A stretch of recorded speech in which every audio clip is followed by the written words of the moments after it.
excited to have you here today.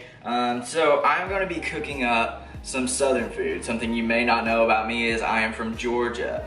Georgia, Tennessee, the southeast region is known for like southern fried food. And so something that you can't have on the ketogenic diet or low carb diet is a lot of fried food. And so I'm going to kind of help you with a solution for that and kind of get your wheels turning on what all you can do in this arena. So if you're like me, you run through bags of pork rinds all the time, but nobody wants to eat. I mean, you might, but for me, I don't like to eat these like crunchy pieces I can't really, bite down into without breaking my teeth. So I found that every time I run out of one of those, that means that it's time for me to fry up something. I make a batter today. You don't necessarily need this, but I have chose today to do sunflower seeds and pork rinds in a batter. I've chopped them up with a food processor. If you don't have a food processor, this is great, especially for the pork skins. You press this down and it rotates and it creates powder. And here is the batter that I'm using today. Other ingredients that you'll need is some eggs. You need some eggs and some almond milk. You'll need some butter. You'll need some cauliflower. I already, again, with the food processor, I chopped up some cauliflower. I'll show you what we're gonna be using that on later. And then you're gonna need some almond flour. I prefer almond flour to coconut flour just because it makes the food less sweet, tastes more like fried food. You also don't necessarily need this, but you can use a pan, but for me, it turns out so much better in an air fryer, so I am gonna air fry my chicken. But I'm gonna show you what that looks like. First up, we're gonna start with the cauliflower mashed potatoes. All right, so starting off with our cauliflower, this is what we're gonna use. I'm gonna start with this pan, and I'm going to get it hot. So I'm going to get it hot, and I'm going to put some almond milk in there. I'm just gonna kind of see it out. It's probably about 8 ounces, maybe less in here, maybe more, but about 8 ounces is good. Until you get, let's put this in here, until you get your cauliflower all kind of wet with the milk. So we're gonna stir that around just enough to get it warm, and we're gonna put a top on that, and we're gonna turn it up kind of high. We're gonna turn it up kind of high. I put it, mine goes from 1 to 10. I'm gonna put it at about 6. So we're gonna warm that up. I'm actually gonna add a little bit more. And so while that's warming up, we're gonna switch over and actually I'm gonna put this over here on this. Yeah, let's put it over here. So medium-high heat. I'm gonna put it over here so that I can use this area to cook my chicken in. I've just defrosted my chicken, so let me go grab that. So my chicken is nice and defrosted. It's kind of warm. It kind of over defrosted a little bit, cooked it just a little strong, but it will actually be kind of better because thrown in the air fryer, we're gonna really be able to get that brown crust and still keep the chicken really nice and moist. So the steps of doing this are pretty easy. We're gonna go chicken, almond flour, egg wash, and then from the egg wash we're gonna go into our batter. Then we're gonna go back into the egg wash and then back into the batter of pork skins, and then we're gonna put it in the air fryer.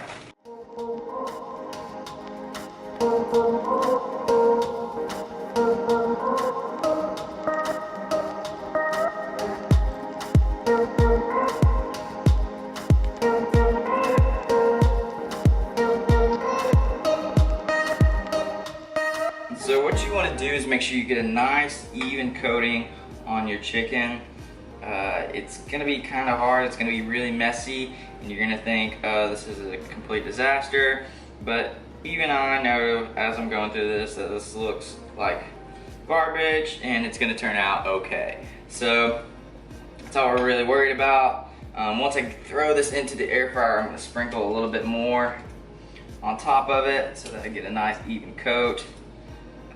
Then we got the last piece of chicken here, so we're gonna roll that around the fry into the almond meal, into the egg wash, from the egg wash into the batter.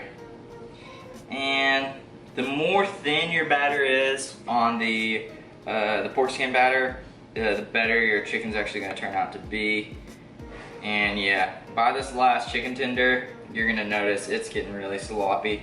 And so we're just gonna roll it around in this dough here, not dough, into the batter. I work at a pizza place, and so everything that I refer to when I'm cooking is dough, even though it isn't dough, but everything I think about dough. Set this to the side. I'm not gonna use it again, but I'm just gonna get it out of the way right now. Let's see. And I'm going to, before I throw this in here, I'm gonna salt and pepper it, just to give it a nice good seasoning. I'm using pink Himalayan salt. This is the Original Salt Company, the tastier salt. I got it from TJ Maxx, pretty nice little bottle.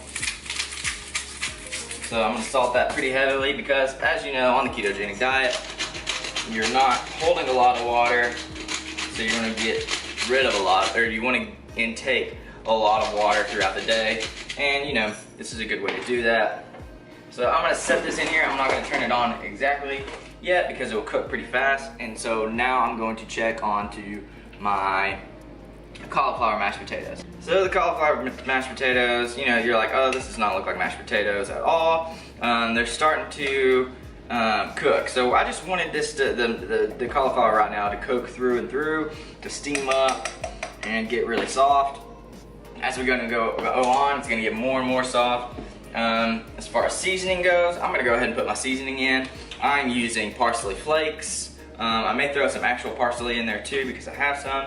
And I have some oregano to throw in there just for a good aroma and flavor as well, but mostly aroma. It's gonna really make your kitchen smell great. It's gonna make your whole house smell great if it's an area where it can fill.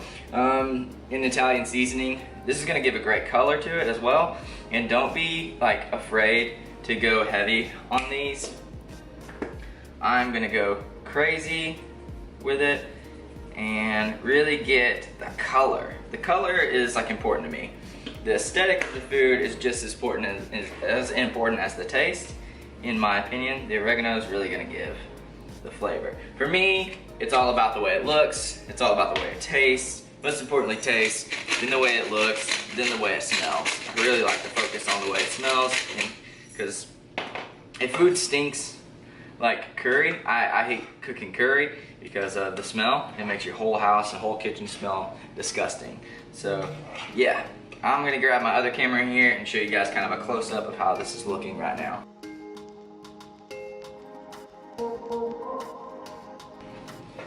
Adding salt and seasoning into it because they have a higher or a lower boiling point is going to really help that process of getting steam and getting warm really fast. Also, anytime you're cooking with something that you're wanting to get steamy and cook through and through, as well as like the center and the bottom, always put a topper on there. It helps me. I didn't grow up learning that, but now that I know it, it's really nice. Alright, so as this is cooking, the cauliflower mashed potatoes are getting more and more steamy. They got a great color to them. Really like the way that looks. I'm actually gonna add a little bit more parsley to it because the green and the parsley is really starting to pop. The smell of the oregano is filling my kitchen. I know that once I put the chicken in the air fryer, it's gonna leave a nice aroma. So if you walk into my home right now where I'm at, it's gonna smell delish.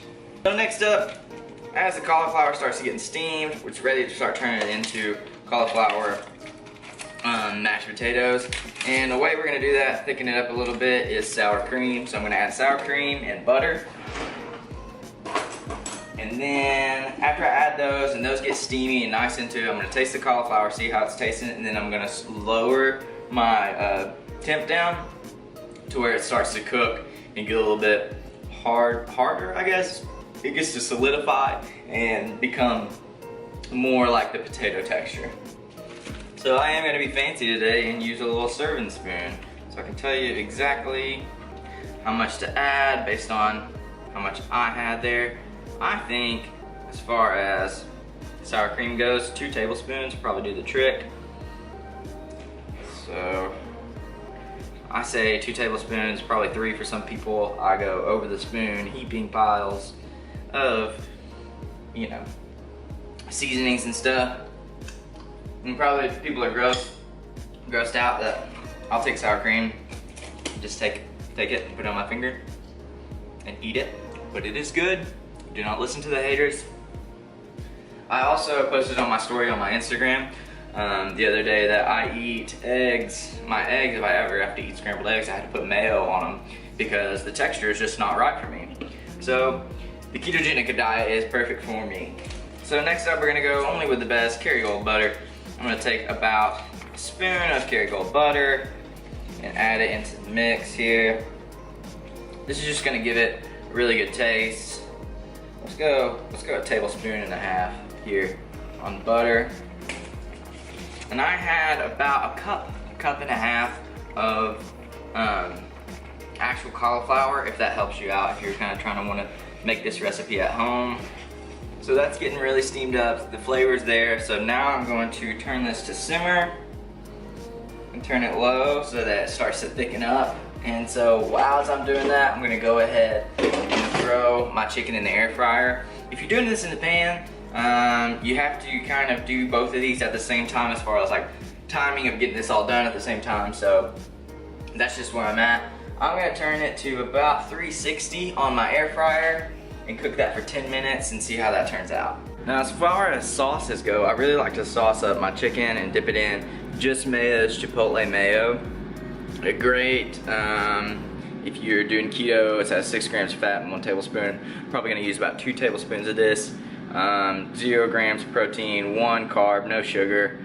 Yeah, just great dipping sauce. If you like something else, you know, go ahead and use that. But for me, I strongly suggest just Mayo's Chipotle mayo. So the mashed potatoes are basically done. Just kind of letting them cook, simmer right now. I tasted a little bite, snuck one, and it tastes awesome. I turned up the heat on my air fryer to 400 just so I get that nice golden crispy for the last like 3 to 4 minutes of the air fryer run. But yeah, this is looking like an awesome meal. Just took a peek at the chicken, and y'all, this is looking good. You're gonna really enjoy this meal.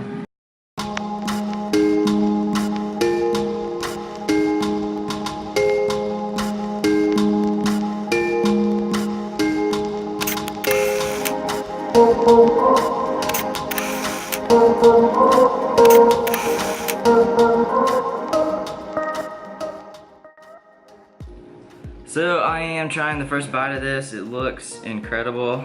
I'm gonna cut the chicken up, breading evenly distributed about the chicken, dip it in the Chipotle mayo.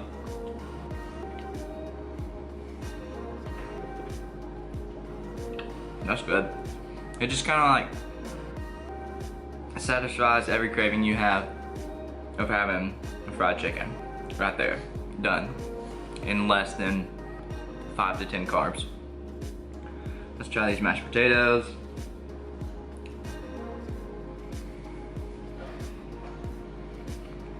The texture is not 100% there, and you'll notice that. I probably would have had to steam up the cauliflower and get it mushy a little bit more. But if you're on the go, it's a much quicker way, but the flavor is there. I'm like, there. This is so good. I hope you enjoyed this video. If you did, give it a big thumbs up. Make sure to subscribe. And if you haven't already, go follow me on Instagram.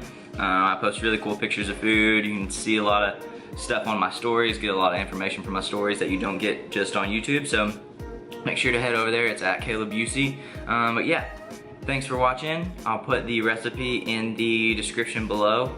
See you next time. Bye.